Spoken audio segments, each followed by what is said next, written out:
On est sur le deuxième projet, l'analyse exploratoire des données, dont l'objectif était de faire un générateur de recettes saines avec des données Open Food Facts. Donc la problématique, c'est pour pouvoir faire des recettes saines, aujourd'hui, on a une abondance de choix et beaucoup de produits industriels. Donc la question, c'est comment bien manger et comment bien choisir surtout face à cette abondance de choix avec des différents aliments sous différentes formes dont la qualité n'est pas toujours la même en fait, avec vraiment beaucoup de différences entre les produits. Donc dans ce cadre-là, la démarche que j'ai suivie, c'est j'ai commencé par faire une recherche sur qu'est-ce qu'une alimentation saine, quels sont les critères d'une alimentation de qualité. Donc je me suis défini un tableau de critères d'une alimentation de qualité. Et ensuite, pour chacun de ces critères, j'ai identifié les sources de données dans le dataset Open Food Facts qui permettent de répondre à ces problématiques. Et ensuite, à partir de ces sources de données, j'ai réalisé un scoring des aliments sur la base des critères d'une alimentation de qualité. Donc, il y a différents scorings qu'on va voir tout à l'heure. Et ensuite, sur la base de ces scorings, ma démarche a été de conserver les meilleurs aliments, sachant que la problématique, c'est qu'il y a aussi des compromis à faire par rapport à tous ces scorings-là. Et ça, c'est la dernière partie de la présentation, c'est quels sont les compromis qu'on doit faire par rapport à nos jeux de données. Donc voici, ça c'est pour globalement la démarche. La première étape, ça a été le nettoyage des données. Donc au niveau du nettoyage de données, j'ai fait tout un travail sur ce sujet-là qui est assez conséquent. On a un dataset initial de 320 000 lignes et 163 colonnes. Alors pour information, le dataset est un peu ancien parce qu'aujourd'hui, si on va sur le site d'Open Food Facts, je suis allé voir, on a un peu plus d'1 million de lignes sur le dataset le plus récent. Mais là, sur celui d'Open Classroom, on est sur du 320 000, 163 colonnes. La première étape de nettoyage, ça a été de conserver uniquement les produits vendus en France, puisqu'on est sur un client qui vend ses produits et propose des recettes en France. Donc, j'ai fait une réduction déjà à 98 000 lignes. Ensuite, j'ai commencé à nettoyer au niveau des features, des colonnes. Donc, on a un certain nombre d'attributs qui étaient vraiment très peu renseignés, très très peu, inférieurs à 0,01% de complétude. Donc, ceux-là, je les ai enlevés et ça permet de passer à 75 colonnes. Et ensuite, il y a eu une autre étape également qui a permis encore plus de nettoyer au niveau des features, c'est de conserver uniquement les critères d'une alimentation de qualité, d'une part, qui correspondait au tableau de critères qu'on va voir tout à l'heure et que j'avais fait. Et d'autre part, j'ai supprimé les attributs redondants. Donc, dans ce jeu de données, il y a beaucoup d'attributs, des fois 2 ou 3 attributs qui correspondent à la même notion. Et donc, j'ai supprimé ces attributs-là et j'ai fait un travail détaillé dans le notebook pour justifier à chaque fois que je supprimais un attribut, pour justifier qu'il était bien équivalent à un autre attribut ou parfois un peu meilleur à un autre attribut. Et à ce moment-là, je le justifie dans le notebook d'analyse de données. Et ensuite, on passe de 34 colonnes à 10 colonnes en faisant un feature engineering, c'est-à-dire en créant les variables de scoring dont j'ai parlé tout à l'heure et que je vais détailler plus loin dans la présentation. On se retrouve avec une dizaine de variables de scoring qui permettent de résumer les aspects.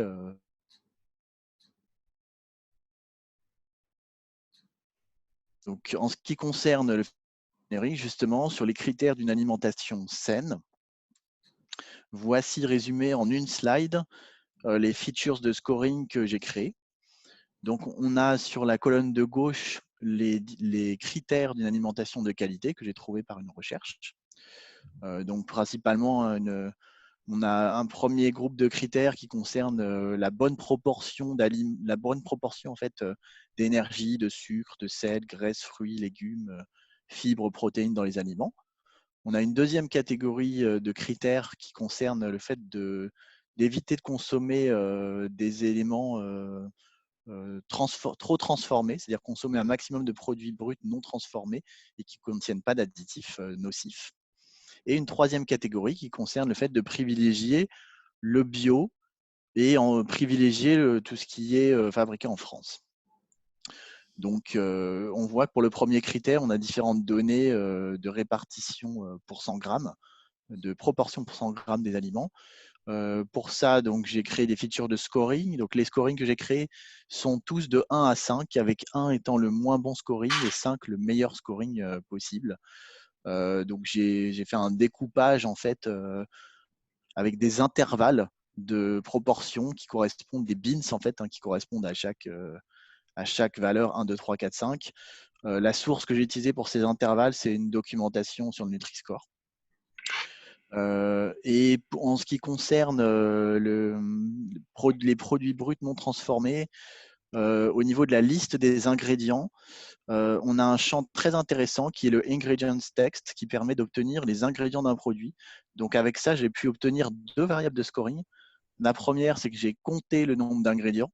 Donc plus il y a d'ingrédients, et notamment au-delà de 5 ingrédients, on commence à être sur de la nourriture qui est transformée. Donc, on a un scoring par rapport à ça. J'ai une deuxième variable de scoring concernant les additifs nocifs. Donc, l'idée, c'est qu'on a la liste des additifs dans ce champ ingrédients de petit texte. Donc, j'ai croisé cette liste d'additifs avec une source de données externe qui contient des additifs nocifs. Donc, je n'ai pas fait une collecte totalement exhaustive sur les additifs nocifs, c'est hors périmètre de ce projet-là. Mais si on souhaite aller plus loin, on peut se constituer sur une source externe une liste assez complète d'additifs nocifs pour pouvoir creuser ce scoring-là. Mais j'ai quand même déjà récupéré une liste assez conséquente d'additifs nocifs qui me permet quand même d'avoir un scoring sur cet aspect-là qui est quand même assez intéressant. Et donc, la troisième catégorie, c'est privilégier le bio français. J'ai un scoring de 1 à 5, en fait. Tous les scorings de 5, 4, 3, 2, ou plus exactement, 5, 4, 3, ce sont des scorings qui correspondent à du bio. Et le scoring 2 correspond à un aliment qui n'est pas bio, mais qui est fabriqué en France. Donc, j'ai finalement fait une feature qui mixe à la fois l'aspect français et l'aspect bio. Donc ça, c'est les features que j'ai retenues. Dans ces slides-là, on voit d'autres critères d'alimentation de qualité, mais pour lesquels je n'ai pas retenu de features pour différentes raisons. Donc, dans les critères, on a le fait de manger des produits de saison. On pourrait s'amuser à construire un tableau qui contient les produits par saison pour proposer des recettes variables selon les dates pour manger des produits qui sont de saison. Mais pour ça, il faudrait une source de données externe. Donc, c'est hors périmètre de ce projet-là, mais ce serait intéressant de creuser ça. On a la dimension écologique aussi, mais avec le nombre d'ingrédients issus de l'huile de palme, mais cette dimension écologique, elle n'intervient pas directement dans la qualité des nutriments, même s'il y a l'aspect huile de palme, mais l'huile de palme a des acides gras saturés. Pour les acides gras saturés, j'ai déjà une variable de scoring concernant les graisses. Donc, du coup, je n'ai pas retenu la dimension écologique dans mon travail. Ok. Et ensuite, on a le fait de respecter les apports François, journaliers recommandés. François, Oui, est-ce que vous ouais. pouvez allumer votre vidéo? Juste. La vidéo n'est pas allumée là. Non. Tuc, tuc, tuc, vidéo. Alors, comment je peux faire Ouais, c'est dans. euh, Ouais, Zoom, ouais. Et la Parce vidéo. que là, en fait, il m'affiche une fenêtre, mais j'ai pas Hmm. masqué la vignette, afficher la vignette. Mince, épinglé. Tout à l'heure, j'avais vu un bouton vidéo, mais là, Hmm. ah, c'est bon. Démarrer vidéo. C'est bon. Hop, c'est bon là? Oui. Ok, cool. Super. Et du coup, je reprends. Mhm. Donc, j'en étais à la dernière feature, enfin, en tout cas, le dernier critère que je n'ai pas retenu, qui concerne les apports journaliers recommandés, puisque dans le dataset, on n'a pas assez de données pour pouvoir les traiter. On voit ici les différents apports de vitamines, etc., les différents AGR, avec colonne de droite, le pourcentage de complétude qui est inférieur à 10 puissance moins 2, donc ça ne tient pas.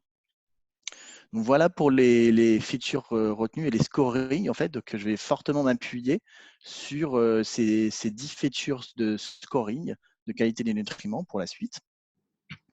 Donc quelques constats sur ces données.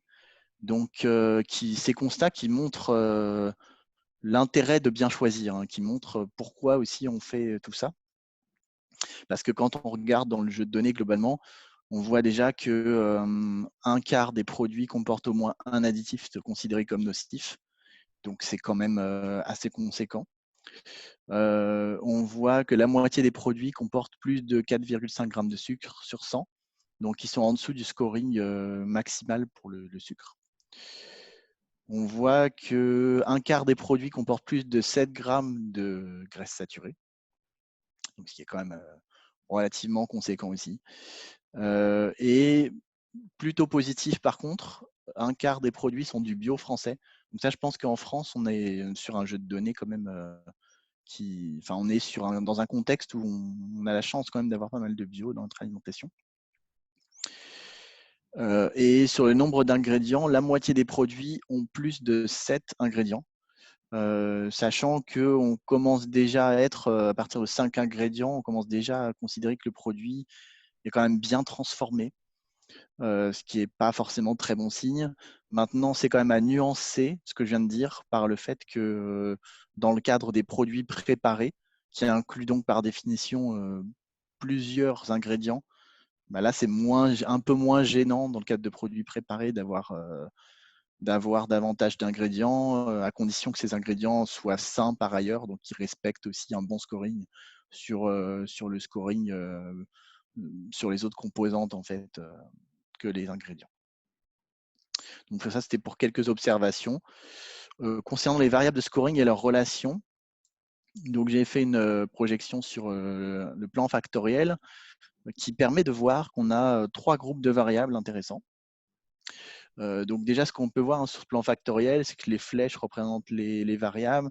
Les flèches qui vont plutôt dans le même sens correspondent à des variables qui sont plutôt corrélées entre elles, qui varient plutôt ensemble. Soit qui vont dans le même sens, soit qui vont dans les sens opposés quand ça varie de façon négative.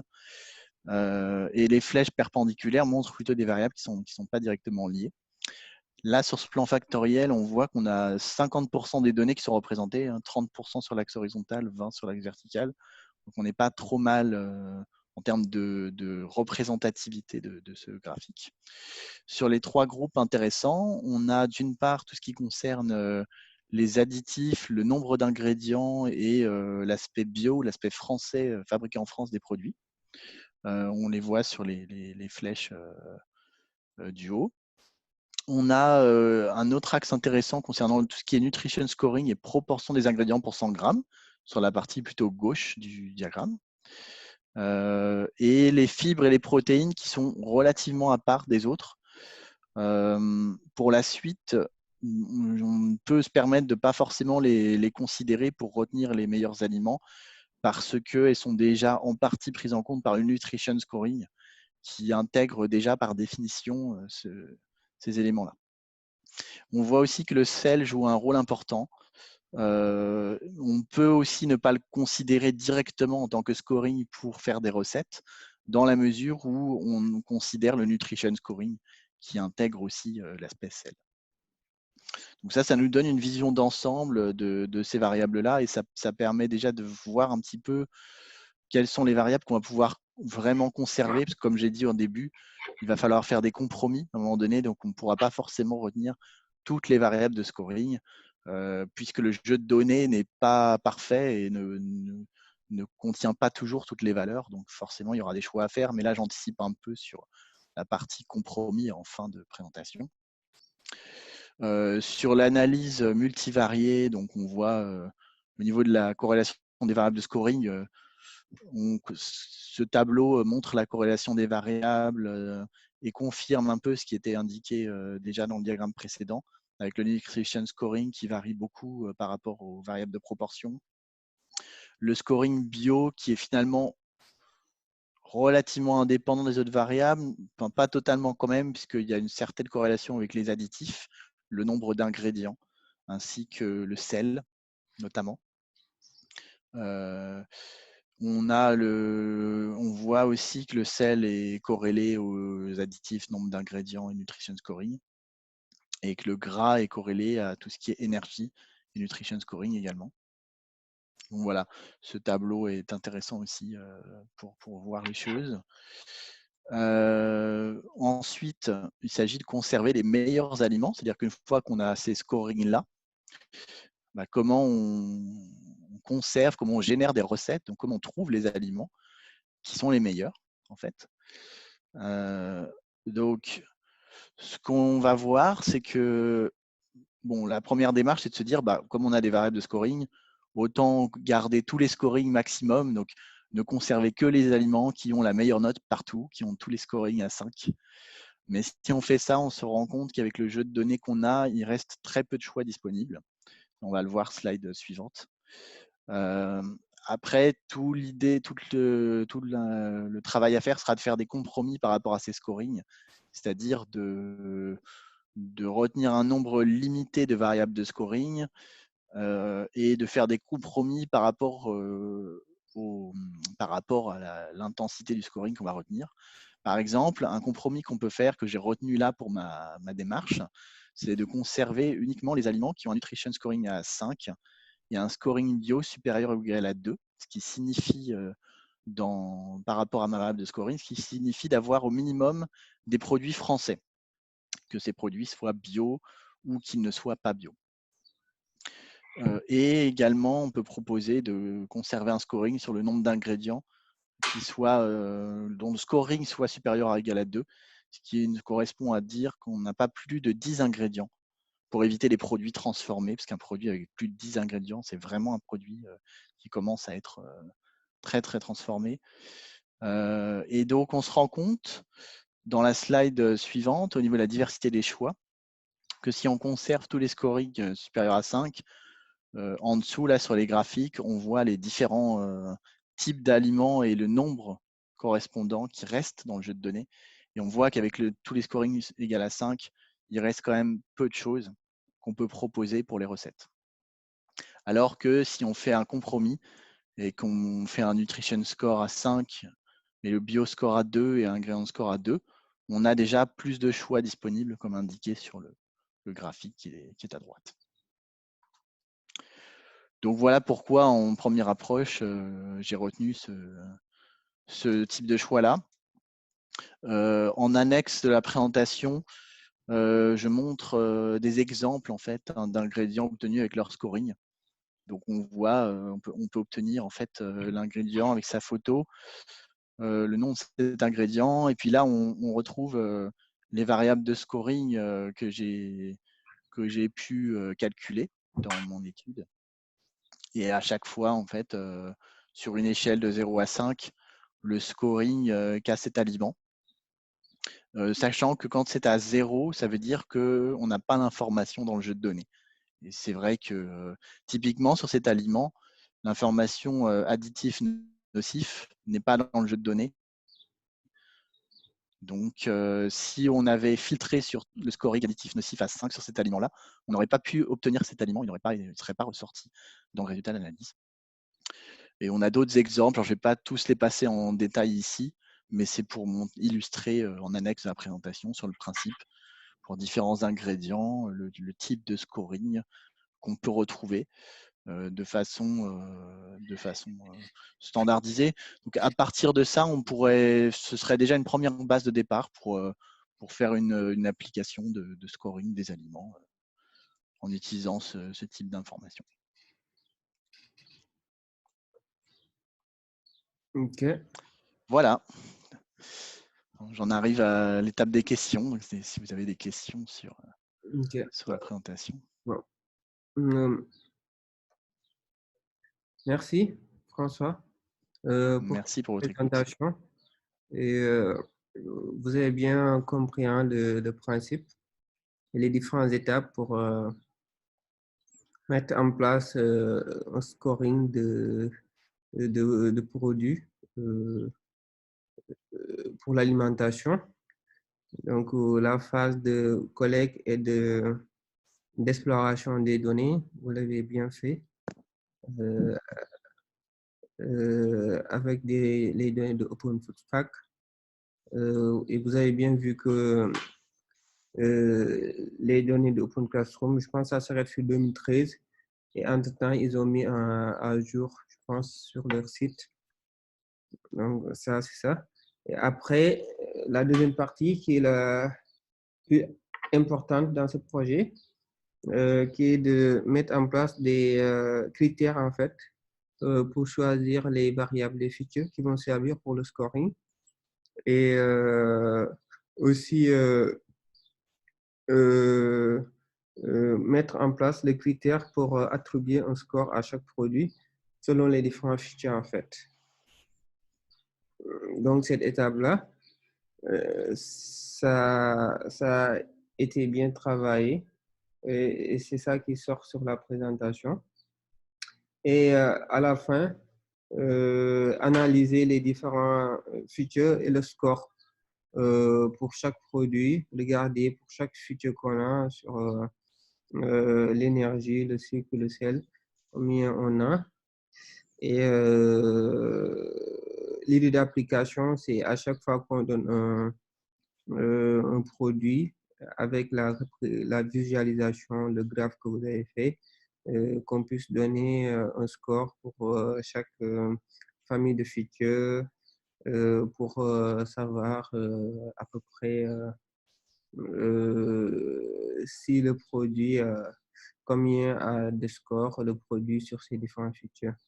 La première question, est-ce que c'est envisageable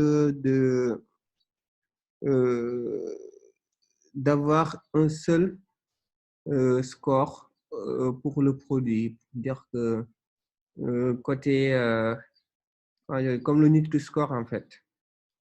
Déjà, Alors, oui, alors j'y ai pensé à cette approche-là. Donc oui, ce serait tout à fait possible de le faire. Pour le faire, en fait, il faudrait, je vais revenir au cercle des corrélations, parce que j'indiquais, on voit vraiment là les grands types de variables qui sont possibles, hein. Donc on pourrait imaginer en fait un score agrégé qui soit en fait qui prenne en compte tous les aspects en même temps, et notamment les grands aspects que ce score pourrait prendre en compte, ce serait l'aspect nutrition scoring, bien sûr, qui existe déjà avec les graisses, etc. Et ce qu'on pourrait proposer en plus de ce nutrition scoring dans la composante, ce serait la composante additif, nombre d'ingrédients et bio français. ouais, Et donc, ce qu'on pourrait imaginer, ce serait de faire une pondération, c'est-à-dire de prendre en fait le scoring de chaque grande catégorie et de le pondérer pour obtenir un score final. ouais, Donc, dans une démarche comme ça, ce qui resterait à définir, ce serait le coefficient de pondération c'est ça. sur chaque grande catégorie. Donc, ce coefficient de pondération, il dépend de comment le client souhaite mettre en valeur ses produits. Et je pense que ça dépend aussi, dans une plus large mesure, de la sensibilité de chacun. Par exemple, moi, je sais qu'à titre personnel, je suis assez sensible au côté additif nocif. J'aime pas beaucoup avoir des additifs cancérigènes dans ce que je mange. Donc, par exemple, en ce qui me concerne, la pondération de cet aspect-là serait assez importante. Mais on peut aussi être très sensible à l'aspect sucre. Donc voilà, en synthèse, oui, c'est tout à fait possible d'avoir d'un scoring unique en pondérant sur différents critères. Ok. Ouais, c'est bien de pondérer et d'avoir le coefficient de pondération selon le profil d'utilisateur pour à peu près donner un score global. Ouais. Et après, ici, le Nutri-Score, vous l'avez enlevé sur les variables, en fait, les différents features retenues. Parce que le Nutri-Score, ça englobe les graisses, l'énergie, les sucres déjà. Donc, vous l'avez enlevé sur l'étude, c'est ça? Ouais, alors en fait, ce que j'ai enlevé, c'est en fait que, comme j'expliquais au début de la présentation, c'est que sur la colonne de droite, en fait, j'ai indiqué que j'ai créé des features de scoring entre 1 et 5, Mhm, qui sont des features d'assez haut niveau par mhm, rapport aux données. Et donc, pour l'exercice d'analyse, je n'ai donc pas, en tout cas pour l'exercice que je présente ici dans les slides, je mhm, n'ai pas retenu les variables de plus bas niveau, entre guillemets, et notamment le nutrition grade, nutrition score, mhm, mais j'ai l'équivalent, c'est-à-dire que dans ma variable de nutrition scoring entre 1 et 5, mhm. j'ai l'équivalent en fait, mais avec Oui, ma propre notation. oui, oui. C'est qu'après, j'ai vu ces deux variables sur sur le cercle de l'ACP, en fait. Donc, le Nutri-Score, je l'ai vu sur le cercle de corrélation. Oui, en fait, celle qu'on voit là, le Nutrition Scoring, c'est ça dont vous parlez? Mhm. Celle qui est ici. Ouais, Là, on est bien sur ma variable à moi ok, de Nutrition Scoring entre 1 et 5. C'est ok. bien la mienne. En l'occurrence, sur le cas particulier du Nutrition Scoring, Mhm. cette variable, en fait, elle est équivalente au Nutrition Grade, c'est-à-dire que dans le jeu de données d'origine, il y a Mhm. une variable qui s'appelle Nutrition Grade qui Ok, correspond au Nutrition Core A, B, C, D. c'est ça. Et bien, cette variable Nutrition Scoring, c'est juste un mapping Mhm. de cette variable-là, mais sur mon format à moi, 1, 2, Ok, 3, 4, 5. on le regarde. Ok, je vois bien. J'avais également fait un travail, ça on le voit plus dans le notebook d'analyse détaillée, mais j'ai fait un travail comparatif entre la variable Nutrition Grade, qui était dans l'origine dans le jeu de données, et la variable Nutrition Score, FR, Ok. puisque ces deux variables en fait correspondent à cette même notion. Et Mhm. finalement, la variable, enfin la source de données que j'ai retenue pour mon scoring, c'est la variable Nutrition Grade, que j'ai numérisée et mappée sur mon format à moi de score 1, 2, 3, 4, 5. Ok, ok, ça marche. Ça marche. Ok. Ok. Du coup, au final, c'est quoi les features les plus importants pour le scoring? Les features les plus importantes pour le scoring, au final, ce qu'on a pu voir, c'est que on a le nutrition scoring, puisque Mhm. ce nutrition scoring, il regroupe en fait, il prend en compte les variables, tout ce qui est proportion d'énergie, sucre, sel, gras. Donc ça, c'est vraiment une grande catégorie importante pour le Mhm. scoring. Une autre grande catégorie importante, c'est le bioscoring, Mhm. puisque ce bioscoring, déjà on voit sur le cercle de corrélation qu'il est, il est perpendiculaire à la variable nutrition scoring, Mhm. et il prend en compte les aspects sur le fait que c'est fabriqué en France Mhm. et les aspects bio. Ok. Et également sur cet axe, une des variables importantes, c'est l'additif nocif scoring. Ok. Mais globalement, ce qui est important en fait, c'est de retenir au moins une feature Mhm. sur chaque, enfin une feature sur l'axe de gauche Mhm. avec le nutrition scoring et une feature sur l'axe du haut Ok. sur tout ce qui est bio, additif, etc. Mhm. Si on retient au moins une feature de chaque, Mhm. d'après mon analyse, on aura couvert ce qui aura le plus important en fait. Ok. Ça marche. Ok, c'est bon pour moi, François. Et je te Super. souhaite bon courage pour le projet 3 dans ce Merci. parcours. Je Ok. Je suis lancé. Ok, allez, bonne soirée.